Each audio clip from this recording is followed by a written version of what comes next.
Hi dear SSLC students, ಮತ್ತೊಮ್ಮೆ ನಮ್ಮ ಚಾನಲ್ಗೆ ಸ್ವಾಗತ. ದಯವಿಟ್ಟು ಯಾರು ಸಬ್ಸ್ಕ್ರೈಬ್ ಮಾಡ್ಕೊಂಡಿಲ್ಲ ದಯವಿಟ್ಟು ಸಬ್ಸ್ಕ್ರೈಬ್ ಮಾಡ್ಕೊಳ್ಳಿ. ಎಷ್ಟೋ ವಿದ್ಯಾರ್ಥಿಗಳು ಇಂಪಾರ್ಟೆಂಟ್ ಡಯಾಗ್ರಾಮ್ಸ್ ಯಾವುದು ಅಂತ ಕೇಳ್ತಾಯಿದ್ರು. ಸೊ ಅದಕ್ಕಾಗಿ ನಾವು ಮೋಸ್ಟ್ ಇಂಪಾರ್ಟೆಂಟ್ ಇರುವಂಥ ಒಂದು ಡಯಾಗ್ರಾಮ್ಸ್ನ ಈ ವಿಡಿಯೋದಲ್ಲಿ ಅನಲೈಸ್ ಮಾಡ್ತಾಯಿದ್ದೀವಿ. ಸೊ ಇನ್ನೊಂದು ಡಯಾಗ್ರಾಮ್ಸ್ ಅಂದರೆ ಯಾರು ಪಾಸ್ ಆಗೋಕ್ಕೆ ತುಂಬ ಕಷ್ಟ ಇರುತ್ತೆ ಅಂಥವ್ರು ಚೆನ್ನಾಗಿ ಡಯಾಗ್ರಾಮ್ಸ್ಗಳನ್ನ ಅಭ್ಯಾಸ ಮಾಡಿ, ಅದರಿಂದ ಪಕ್ಕಾ ಪಾಸ್ ಆಗ್ಬೋದು. ಇನ್ನೊಂದು ಇದರಲ್ಲಿ ವಿಡಿಯೋದಲ್ಲಿ ಏನು ಹೇಳ್ತಾಯಿದ್ದೀನಿ ಅಂದರೆ 50 ಅಂಕಗಳನ್ನು ಗಳಿಸಿ ಸ್ಮಾರ್ಟಾಗಿ ಹೆಂಗೆ ಅಭ್ಯಾಸ ಮಾಡಬೇಕು ಅನ್ನೋದು ಈ ವಿಡಿಯೋದಲ್ಲಿ ಒಂದು ಸ್ವಲ್ಪ ನೋಡ್ಕೊಂಬರೋಣ. ನೀವು ಫಸ್ಟು ಚಿತ್ರಗಳನ್ನ ಅಭ್ಯಾಸ ಮಾಡಿ, ಕನ್ಫರ್ಮ್ 12 ಮಾರ್ಕ್ಸ್ ಬಂದ್ಬಿಡುತ್ತೆ. ಅದು ಈ ವಿಡಿಯೋದಲ್ಲಿ ಕೊಡ್ತಾಯಿದ್ದೀನಿ ನಾನು, 12 ಮಾರ್ಕ್ಸ್ ಗ್ಯಾರಂಟಿ. ಮತ್ತು ಇದೆಲ್ಲ ನೋಡಿ, ಎಲೆಕ್ಟ್ರಿಕ್ ಚುಕ್ಕೆ ರಚನೆ, ಹೈಡ್ರೋಕಾರ್ಬನ್ ಸಂಯುಕ್ತಗಳ ಅಣುಸೂತ್ರ ಮತ್ತು ರಚನೆ, ವಿನ್ಯಾಸ ಮತ್ತು ಕ್ರಿಯಾ ಗುಂಪುಗಳ ಜೊತೆ ಹೈಡ್ರೋಕಾರ್ಬನ್ಗಳು ಹೆಸರಿಸುವುದು. ಇದು 4 ಅಂಕಗಳು ನೋಡಿ. ಸಮಸ್ಯೆ ಬಿಡಿಸಲು ಸೂತ್ರಗಳು ಮತ್ತು ಅಂತಾರಾಷ್ಟ್ರೀಯ ಏಕಮಾನಗಳನ್ನು ಅಭ್ಯಾಸ ಮಾಡಿದರೆ ಇದು ಕೂಡ ತುಂಬ ಇಂಪಾರ್ಟೆಂಟ್. ಇಲ್ಲಿ 4 ಮಾರ್ಕ್ಸ್ ಬರುತ್ತೆ. ನಿಮ್ಗೆ ತುಂಬ ಕಷ್ಟ ಇದ್ದರೆ 50 ಮಾರ್ಕ್ಸ್ ಹೆಂಗೆ ತೆಗಿಬೇಕಂತ ಈಸಿಯಾಗಿ ಇಲ್ಲಿ ಮೆಥಡ್ಗಳಿವೆ, ಕ್ಲೀನಾಗಿ ನೋಡ್ಕೊಳ್ಳಿ. ರಾಸಾಯನಿಕ ಸಮೀಕರಣ ರಚನೆ ಮತ್ತು ಸರಿದೂಗಿಸುವಿಕೆದು 2 ಅಂಕಗಳು. ಪ್ರಮುಖ ಪರಿಕಲ್ಪನೆಗಳಿಗೂ ವ್ಯತ್ಯಾಸಗಳ ಅಭ್ಯಾಸ 4 ಅಂಕಗಳು. ಕ್ರಿಯಾಶೀಲತೆ ಆಧಾರದ ಮೇಲೆ ಕೇಳುವ ಪ್ರಶ್ನೆಗಳು, ಲೋಹಗಳ ಕ್ರಿಯಾಶೀಲ ಸರಣಿಯನ್ನು ನೆನಪಿಟ್ಟುಕೊಂಡರೆ 2 ಅಂಕಗಳು. ನೋಡಿ, ಕ್ರಿಯಾಶೀಲತೆ ಆಧಾರದ ಮೇಲೆ ಕೇಳುವ ಪ್ರಶ್ನೆ ಯಾವುದಂದರೆ ಲೋಹಗಳ ಮೇಲೆ ಕೇಳೋ ಪ್ರಶ್ನೆ. ನೆಕ್ಸ್ಟು 7ನೇ, ಪ್ರಮುಖ ರಾಸಾಯನಿಕ ಸಂಯುಕ್ತಗಳ ಅಣುಸೂತ್ರ, ರಾಸಾಯನಿಕ ಹೆಸರು ಮತ್ತು ಉಪಯೋಗಗಳು ನೆನಪಿಟ್ಕೋಬೇಕು. ನೋಡ್ತಾ ಇರ್ಬೋದು. ಆಲ್ಮೋಸ್ಟ್ 5 ಅಂಕದ ಪ್ರಶ್ನೆಗಳು ಸಾಮಾನ್ಯ ಸರಳವಾಗಿರುತ್ತೆ. ಇದರಿಂದ ಕನಿಷ್ಠ ಒಂದು 4 ಅಂಕಗಳನ್ನು ತೊಗೊಬೋದು ನೀವು ಬರೆದ್ರೆ. ಟೋಟಲ್ 80 ಮಾರ್ಕ್ಸ್ಗೆ 50 ಕನ್ಫರ್ಮ್ ಆಗುತ್ತೆ. ಸೊ ಇಲ್ಲಿ ನಾವು ನೋಡ್ತಾ ಇರೋದು ಈ ವಿಡಿಯೋದಲ್ಲಿ ಸಂಭವನೀಯ ಚಿತ್ರಗಳನ್ನ ನೋಡ್ತಾ ಇದ್ದೀವಿ, 12 ಅಂಕಗಳದ್ದು. ನೋಡಿ, ನಾನು ಸ್ಕ್ರೋಲ್ ಡೌನ್ ಮಾಡ್ತಾ ಹೋಗ್ತೀನಿ, ನೀವು ನೋಡ್ಕೊಳ್ಳಿ. ಒಂದನೇದು ನೀರಿನ ವಿದ್ಯುತ್ ವಿಭಜನೆ. ಭಾಗಗಳನ್ನ ಗುರುತಿಸಬೇಕು, ನೆನ್ಪಿಟ್ಕೊಳ್ಳಿ. ಬರೀ ಚಿತ್ರ ಬಿಡಿಸಿದರೆ ಫುಲ್ ಮಾರ್ಕ್ಸ್ ಸಿಗೋಲ್ಲ. ಚಿತ್ರ ವಿತ್ ಭಾಗಗಳು ಗುರುತಿಸಿದರೆ ಕನ್ಫರ್ಮ್ ಫುಲ್ ಮಾರ್ಕ್ಸ್ ಕೊಡ್ತಾರೆ. ಇದರಲ್ಲಿ ಕ್ವಶನ್ ಆನ್ಸರ್ ಥರ ಕಟ್ ಮಾಡೋ ಆಪ್ಷನ್ ಇರೋಲ್ಲ, ಕಟ್ ಮಾಡೋಕ್ಕೂ ಆಗೋಲ್ಲ ಅವ್ರ ಕೈಯಲ್ಲಿ. ಸೊ ಅದಕ್ಕೆ ಚಿತ್ರಗಳನ್ನ ಚೆನ್ನಾಗಿ 12 ಅಂಕಕ್ಕೆ 12ಕ್ಕೆ 12 ತೆಗಿಯೋ ಥರ ನೋಡ್ಕೊಳ್ಳಿ. ನೋಡಿ, ನಾನು ಸ್ಕ್ರೋಲ್ ಡೌನ್ ಮಾಡ್ತೀನಿ, ಕ್ಲೀನಾಗಿ ನೋಡ್ಕೊಳ್ಳಿ ನೀವು ಚಿತ್ರಗಳನ್ನ. ಲೋಹದ ಮೇಲೆ ಹಬೆಯ ವರ್ತನೆ, ಲವಣ ದ್ರಾವಣದ ವಾಹಕತೆ, ತಾಮ್ರದ ವಿದ್ಯುತ್ ವಿಭಜನೆ ಶುದ್ಧೀಕರಣ, ಮಾನವನ ಜೀರ್ಣಾಂಗ ವ್ಯೂಹ, ಮನುಷ್ಯನ ಹೃದಯದ ನೀಳಛೇದ ನೋಟ, ಇವೆಲ್ಲ ಇಂಪಾರ್ಟೆಂಟ್. ಇವು ಪಕ್ಕದಲ್ಲಿ ನಿಮಗೆ ಇದು ಪ್ರಾಕ್ಟೀಸ್ಗೋಸ್ಕರ ನಾನು ಈ ಥರ ಕೊಟ್ಟಿರೋದು. ಇಲ್ಲಿ ಯಾವ ಥರ ಇಲ್ಲಿ ಗೊತ್ತಾಗಲಿಲ್ಲ ಅಂದ್ರೂ ಈ ಥರ ಇಲ್ಲಿ ಬರೀರಿ, ಹಿಂಗೆ ಬರೆಯೋಗೋಸ್ಕರ. ಮನುಷ್ಯನ ವಿಸರ್ಜನಾಂಗ ವ್ಯೂಹ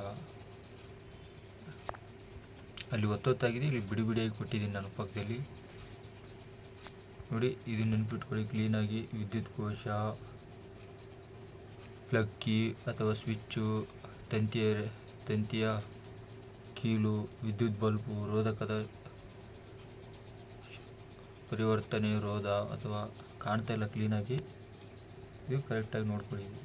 ನೋಡಿ, ಝೂಮ್ ಮಾಡ್ತೀನಿ.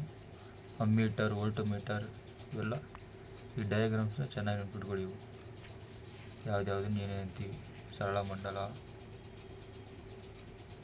ಇಷ್ಟೇ ಓದ್ಕೊಳ್ಳಿ ಡಯಾಗ್ರಾಮ್. 12 ಮಾರ್ಕ್ಸ್ ಫಿಕ್ಸ್ ಇದರಲ್ಲಿ, ಇಷ್ಟು ಮರಿಬೇಡ್ರಿ.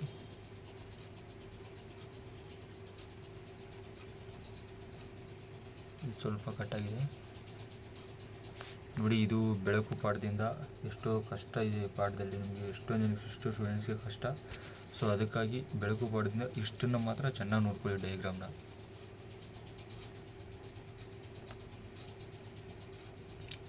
ಎಲೆಕ್ಟ್ರಿಕ್ ಚುಕ್ಕೆಗಳು, ಇದು ತುಂಬ ಇಂಪಾರ್ಟೆಂಟ್, ಬರುತ್ತೆ ಎಕ್ಸಾಮ್ಗೆ. ಸೊ ಈಸಿಯಾಗಿ ಹೆಂಗೆ ಇದು ಮಾಡ್ಕೊಳ್ಳೋದು ಅಂತ ನಾನು ಅದಕ್ಕೋಸ್ಕರ ಈ ವಿಡಿಯೋ ಮಾಡಿರೋದು. ಈಸಿಯಾಗಿ 50 ಮಾರ್ಕ್ಸ್ ಹೆಂಗೆ ಕವರ್ ಮಾಡ್ಕೊಳ್ಳೋದು ಅಂತ ನೋಡ್ತಾ ಇರ್ಬೋದು. ಇದೆಲ್ಲ ನೆನ್ಪಿಟ್ಕೊಳ್ಳಿ. ಮೀಥೇನ್ದು ಅಣುಸೂತ್ರ CH4, ಈಥೇನ್ದು C2H6, ಇದು ತುಂಬ ಇಂಪಾರ್ಟೆಂಟು.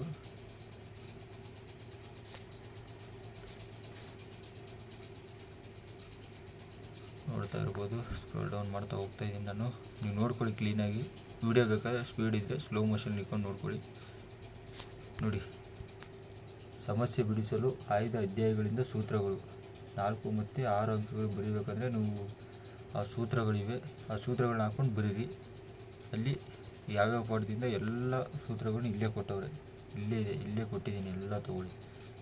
ಓಕೆ, ಇದು ಬೇಕಾದ್ರೆ ಸ್ಕ್ರೀನ್ಶಾಟ್ ತೊಗೊಳ್ಳಿ. PDF ಬೇಕಂದರೆ ಕಮೆಂಟಲ್ಲಿ ಅದು ಇದು ಮಾಡಿ ನೋಡಿ. ಬೆಳಕು ಪಾಠದಿಂದ ಈ ಸೂತ್ರಗಳನ್ನ ನೆನ್ಪಿಟ್ಕೊಳ್ಳಿ ಕ್ಲೀನಾಗಿ, ಬೆಳಕು ಪಾಠದಿಂದ.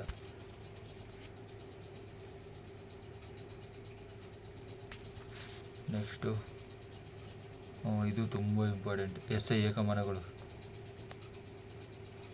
ಇವೆಲ್ಲ ಅಳಿಯೋದು, ಯಾವುದರಿಂದ ಅಳಿತಾರೆ. ಸೊ ನೋಡಿದ್ರಲ್ಲ, ಇಷ್ಟು ತುಂಬ ಇಂಪಾರ್ಟೆಂಟು. ಇದನ್ನ ಯಾವುದೇ ಕಾರಣಕ್ಕೂ ಮರಿಬೇಡ್ರಿ. ಸ್ಮಾರ್ಟ್ ವರ್ಕ್ ಫಾರ್ಮುಲಾನ ಯಾರ್ಯಾರು ಪಾಸ್ ಆಗಬೇಕು ಅಂದ್ಕೊಂತೀರ, ತುಂಬ ಕಷ್ಟ ಇರೋ ಇಷ್ಟನ್ನ ಪಾಲಿಸಿ. ಇನ್ನೊಂದು ಸತಿ ತೋರಿಸ್ತೀನಿ, ಅದು ನೋಡಿ, ಪಕ್ಕಾ ಪಾಸ್ ಆಗ್ತೀರಾ. 12 ಇಲ್ಲಿ ಫಿಕ್ಸಾಗಿ ಇಷ್ಟು ಓದಿದ್ರೆ 50 ಮಾರ್ಕ್ಸ್ ಟೋಟಲ್ ಬರುತ್ತೆ. So thanks for watching. Next video ಮತ್ತೊಂದು ಬಿಡ್ತಾಯಿದ್ದೀನಿ, ಇವತ್ತೇ ಬಿಡ್ತೀನಿ ಆಲ್ಮೋಸ್ಟ್. ಆದಷ್ಟು ನಿಮಗೂ ನಾಳೆ ಟೈಮ್ ಓದೋಕ್ಕೆ ಟೈಮ್ ಬೇಕಲ್ಲ, ಸೊ ಅದಕ್ಕೆ ಎಲ್ಲ ವೀಡಿಯೋಸು ಇವತ್ತೇ ಬಿಡ್ತಾಯಿದ್ದೀನಿ. ನೀವು ನಾಳೆಯಿಂದ ಅದ್ರ ಮೇಲೆ ಸ್ಟಡಿ ಮಾಡಿ, ಮತ್ತು ನಿಮ್ಮ ಫ್ರೆಂಡ್ಸ್ಗೂ ಶೇರ್ ಮಾಡಿ, ಚಾನಲ್ನ ಸಬ್ಸ್ಕ್ರೈಬ್ ಮಾಡಿಸಿ. ನಾವು ಆದಷ್ಟು ಇವಾಗ 10th ಅಂದರೆ ನೆಕ್ಸ್ಟ್ ನೀವು 10th ಮುಗಿದ್ಮೇಲೆ ಫಸ್ಟ್ PUCಗೆ ಬರ್ತೀರಾ. ಪ್ರತಿಯೊಂದು ನಮ್ಮ ಮೇಯ್ನೇ PUC ಅದು ಇದು ಮಾಡೋದು ನಾವು. ಸೊ ನೀವು 10th ಮುಗಿಸಿ PUC ಬಂದ ತಕ್ಷಣ PUCಲಿ ನಾವು ನೆಕ್ಸ್ಟಿಂದ PUC ಸ್ಟಾರ್ಟ್ ಮಾಡ್ತೀವಿ. Classes with question papers, model question ಎಲ್ಲನೂ ಪ್ರೊವೈಡ್ ಮಾಡ್ತಾಯಿರ್ತೀವಿ. ಸಬ್ಸ್ಕ್ರೈಬ್ ಹಾಕ್ಕೊಳ್ಳಿ, ಶೇರ್ ಮಾಡಿ. Thanks for watching.